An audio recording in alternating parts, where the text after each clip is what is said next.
Hi, and welcome to Evermore Flower Farm's YouTube channel, a work in progress. And I decided that I just really wanted to do a YouTube channel, and now I think I might be crazy, but I'm just gonna jump in and, I don't know, not worry about the proper way to do things. I'm just gonna make some videos and see what happens and enjoy the process. So, I wanted to start with something that I'm doing right now so that it would make sense for any viewers and that they would understand some of the processes that are happening in my garden and my farm right now.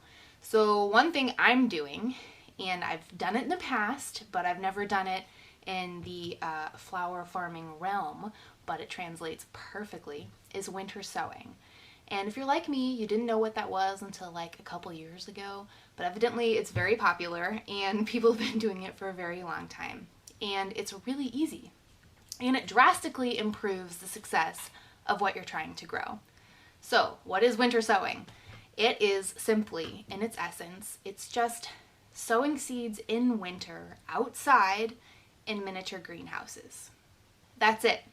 So what do I mean by miniature greenhouses? I mean, you're going to recycle a bunch of junk that you would have normally thrown in the trash or the recycling bin. So most of the time, what people use are things like milk jugs. So it's typically plastic or glass items, things that are clear or mostly clear and are going to let sunlight permeate through to reach the soil inside of them. So you're going to plant inside of these containers. So oftentimes it's milk jugs, but you can use all kinds of things for this. Before we get too into the weeds with this, I want to backtrack a little and talk about some things that I'm sure anyone watching this probably already knows, but I like to go over it because I want to make sure that everyone has the same foundation. So first I want to talk about growing zones, and we'll loop back around and tie this in together. A growing zone is a hardiness zone, and a hardiness zone is simply a geographic area, the collective area where the growing conditions are similar. They may not be identical. There can be a lot of variation within these growing zones. However, for the most part, there are some similarities in the growing conditions. And the main thing that they're looking at when they determine these is the temperatures. And specifically, it seems like it always comes down to the coldest colds. And when they're talking about hardiness zones, that is important to think about because it translates to what plants are going to be hardy. So when you read the seed packet, sometimes you'll find some key information that says something like hardiness to zone 5 or what have you, which means that that plant is going to make it through winter up to that zone. So it's going to be able to overwinter. So that means that potentially that plant might be a perennial in your zone, which means it's going to come back year after year. So perennials, those are the plants that come back year after year. Some examples of those are oftentimes a lot of your native plants, but it can be other things as well. But perennials would be things like, for me, a perennial is bee balm. Not all of them are perennials. Rudbeckia, coneflower, a lot of the interesting stuff I have growing that I could probably go find on the side of the road somewhere on a country Missouri road. Those things happen to be native plants that are also perennials, and they're just going to keep coming back. A lot of shrubs and hardwoods are going to be perennials, and you may have some bulbs that perennialize, but those things are hardy and they're going to make it through winter, and winter sowing is perfect for those things. And so on that note, before we go over to annuals, I just want to talk about the seed germination aspect of things. So some things, particularly perennials or native plants in your area, oftentimes those seeds need a little extra attention for them to get to where they need to go. So they're going to need that rhythm of the winter where things get wet and they freeze and thaw repetitively. And that really helps those seeds be able to germinate. And they need that cold stratification, sometimes for 4 to 6 weeks or more. So winter sowing is a perfect way to take advantage of those conditions, but also in a sheltered environment. So in the winter, if you may have sown those seeds on the ground, like, yeah, they're going to have the exposure to the elements and they may get everything they need that way, but they might also get washed away and they might get submerged somewhere and not, see the light of day again or eaten or something. So you're taking advantage of things that are already happening in nature, but doing it in a protected environment. So perennials love winter sowing for the most part. Then you have your annuals. And And we're just going to focus on perennials and annuals for the sake of the video, not talk about some of the other things. Too many caveats. But annuals, you typically think of those as cold hardy annuals or tender annuals. But annuals, they don't come back every year like perennials do. Once they have bloomed and gone to seed, they're done. They don't do it for another cycle. So you can change when that growing happens and when that blooming happens during the calendar year, but you cannot make them do it again. So that's why they're annuals. Your cold hardy annuals are the things that are going to thrive in the cooler weather. They're going to do most of their blooming in the spring or in the fall, typically in the spring. Some examples of cold hardy annuals are bachelor buttons, calendula, larkspur, sweet peas, snapdragons, a lot of those things that you see early in the season. So these guys can tolerate some of those colder temperatures, which makes them also a great candidate for winter sowing. I could do a bunch of videos on cold hardy annuals. It's a fascinating topic, but if you're interested in that subject, I recommend reading a book called Cool Flowers by Lisa Mason Ziegler, and she's a big proponent of planting those cold hardy annuals in the fall and letting them develop in the fall, and then letting those young plants overwinter, and then come spring, they kind of just like bounce back to life and they're blooming exactly when nature intended them to be blooming. So something that I've experienced and something I was guilty of for years was that I based my entire gardening schedule on what was available at the store. I would see the seeds come out at my local grocery store in, maybe March or April. I'd buy the seeds and I'd plant them somewhere around that time, and then some of the things I would plant, they'd grow, but they would never bloom, and I couldn't figure out why. And it's because they needed more time in that cool weather time frame. So if you plant them in the fall, they have tons of time to develop. But if you plant them in late spring, it's going to get hot before those things are ready to bloom and go to seed. So a good example of this is larkspur, and in my experience, if they don't get enough of that cold time when they're young, they won't bloom as profusely when they are adult plants, if at all. So, if you winter sow them, you're getting a jump start. You're kind of ahead of the curve. If you had just direct sown them, they may not, bloom as early. But if you winter sow them, your cold hardy annuals are going to be really successful. So I highly recommend that. And then, of course, you have your tender annuals. And these are the things that everybody thinks of during the summer. There are a lot of your vegetables, a lot of your market bouquet flowers. These are things like your sunflowers, your zinnias, your cosmos, a lot of the bright, cheerful, summery plants, and a lot of those summer vegetables like corn or cucumbers or tomatoes. Those things, they need the summer heat to thrive, and they don't do as well when things get cold. And so the risk you run trying to winter sow tender annuals is that they might, during a warm spurt in the winter, they might germinate and sprout and do their thing for a couple days, and then it gets cold again and kind of wipes them out. They are more sensitive to the cold. So depending on your area, that's something you should consider. I will say here in 6B, I have not had that issue, and I have been really successful with almost everything I've winter sown. I mean, I haven't tried anything tropical, and I don't think I would try that, but almost everything has been great. The only thing I had absolutely no success with was some lavender, and I think it's actually a great candidate for this, but I think my seeds were just duds. So experiment, try everything. I've grown all kinds of things, and everything has just worked out so nicely with it, so I really think you should try it. So how do you do this? How do you winter sow? Typically the recommendation is to wait until after Christmas, or do your winter sowing January and after. And there's no exact science to this. You can try it whenever you please. I'm not entirely sure it makes a huge difference.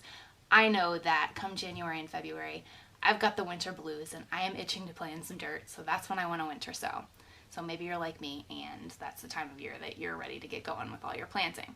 So to get started, you're going to want to have some containers set aside for this, and you can use the off season as time to collect containers for this. You could use glass if you found an ideal container that you could use for this process. I just usually, anything glass hasn't worked out well. It's not the right shape. So most of the time it's plastic. And you can use milk jugs, You can use like salad containers from the grocery store. I've seen people use cups with that plastic wrap over the top. I wouldn't try that, but you could certainly try it yourself. I personally really like to use large, clear storage containers, like Rubbermaid totes or something like that, just because I like to fit a lot of things inside. So collect your containers, and then you have to get them ready. So I don't have any milk jugs on hand, but I will show you my cat litter container. So just like if you were growing seedlings inside under a grow light, you would want to make sure that there was adequate drainage. So in the bottom, you're going to want to poke holes for drainage and, use your best judgment for that. But the water's got to be able to go somewhere because it's going to come through the top. This is not a terrarium. This is not a closed off environment. You can poke holes in the top. Some people do. I never have. But the general consensus is that whatever container you choose, if it's something that has a cap, remove the cap. So if I was going to use this, I would leave the cap off. If I was using a milk jug, I would leave the cap off. So you want moisture to be able to get in and leave. And you also want airflow to happen. You don't want this to be a completely closed system. So take your cap off, poke holes in the bottom, poke holes in the top if you want. You don't need to go overkill with it though. And then you're going to cut it in half. And somewhere along the halfway point. I don't like to cut mine all the way because I like them to kind of have a hinge. But you're going to cut them, and then you're going to fill the better portion of the bottom with soil, or, your preference, whatever, keep in mind whatever soil depth your seeds might need to be planted at. Fill it with soil. Don't freak out about what kind of soil to use. I've used everything. I've used just dirt from my yard that I wouldn't even really call soil. I've used potting soil, I've used seed starting mix, I've used fancy, I've used cheap, I've tried it all works. I don't know, I haven't had a problem. So if that matters to you, go for it. For me, I'm not picky. So you put your soil in the bottom, and then you plant right into that.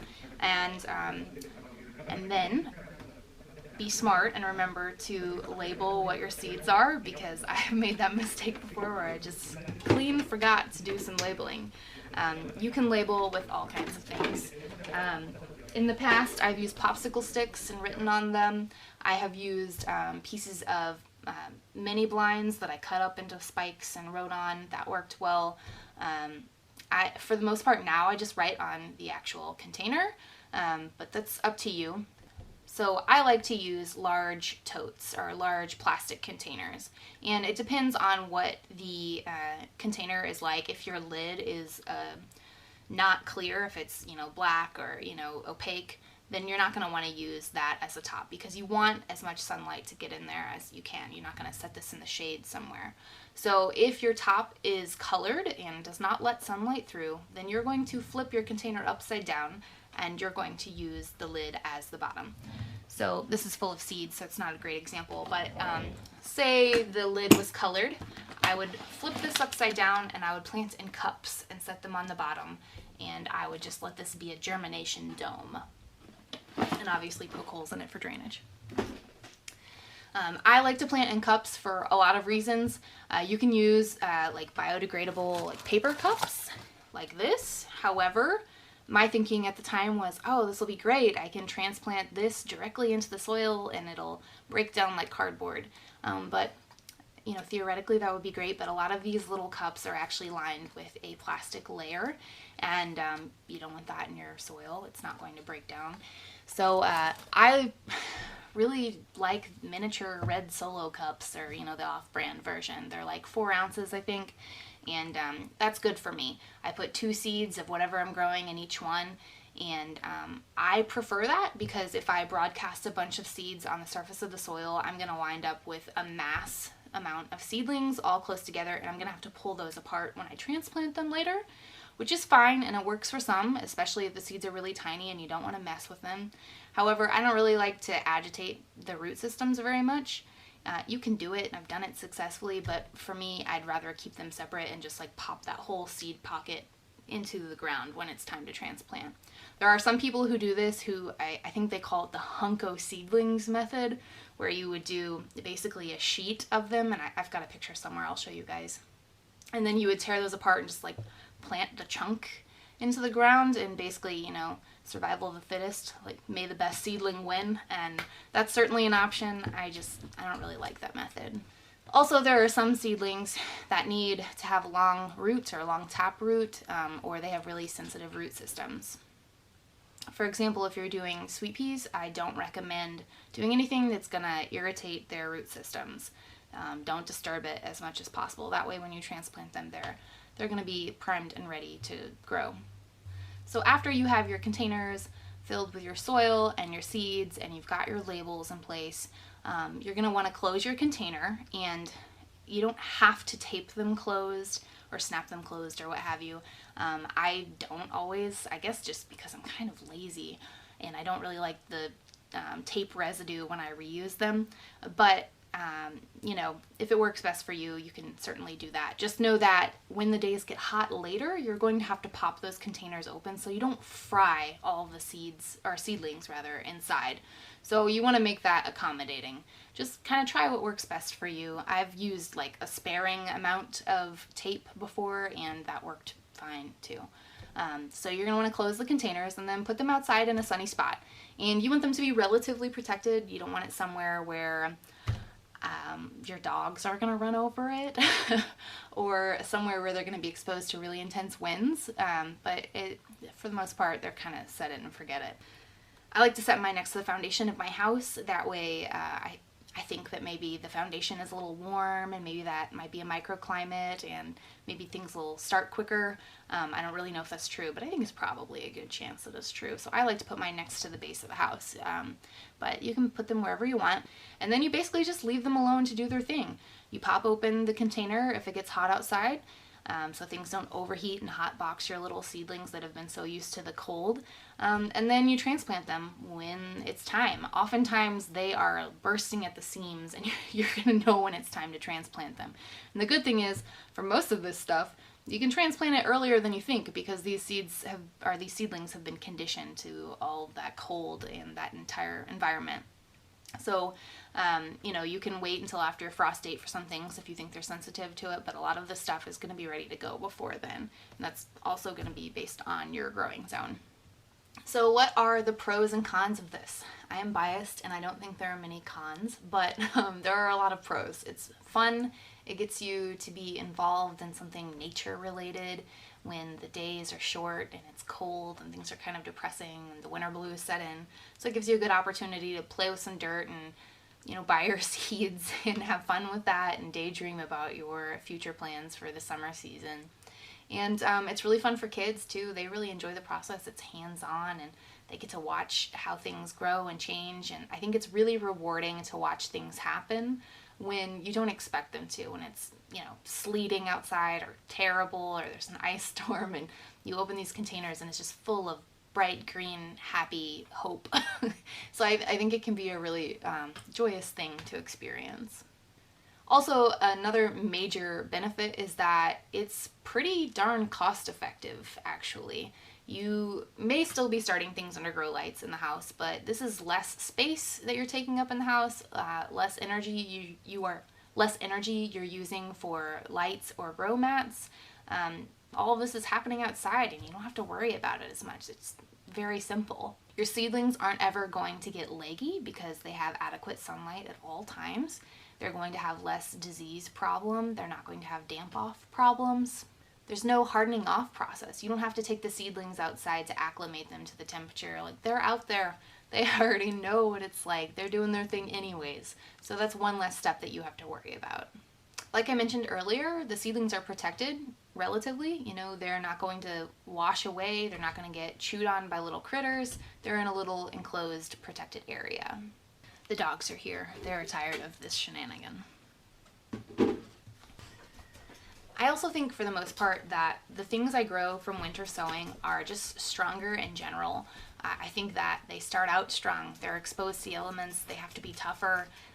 They just produce better, more robust and profuse plants that just bloom better than, you know, the ones I grew under lights for sure. So I don't really know. I haven't gone out there with a thermometer in the winter and measured what it's like inside of those little miniature greenhouses, but I do know that I have personally seen things grow at a quicker and earlier rate than things I direct sow or grow under lights. So maybe it's a little bit warmer inside there, and so you kind of get a jump start and things just happen faster than you would expect them to. So what cons are there? Well, if you're a large scale grower, I can see where this might feel a little bit cumbersome and a little bit tedious. However, if you're a large scale grower, you're probably doing all of this under lights already. And I think that this could be really supplemental to what you're already doing. On one hand, you have this opportunity to put all of these things out there and not worry about them all the time. I guess it's not really a con after all. The other thing is that it looks kind of trashy. It's a lot of stuff, a lot of plastic out in your yard. I'm not really worried about that. I think the benefit outweighs the cost. So yeah, there's a ton of info online about this. There's plenty of awesome Facebook groups on it or books on it. But if you have any other questions, I would love to help you out as well. Feel free to comment below or reach out to me on other social media platforms. I love talking about this. I would love to help anyone out with it because I think it's so beneficial and it can really help expand what you're already doing. So I think it's a great opportunity, and I'll get off my soapbox about it now. But just give it a try. If you have any other ideas for videos you'd like to see, just let me know. And I really appreciate anybody who's taking the time to watch this. It feels really good to be able to share this knowledge with people, and I look forward to doing more of it in the future. So thanks.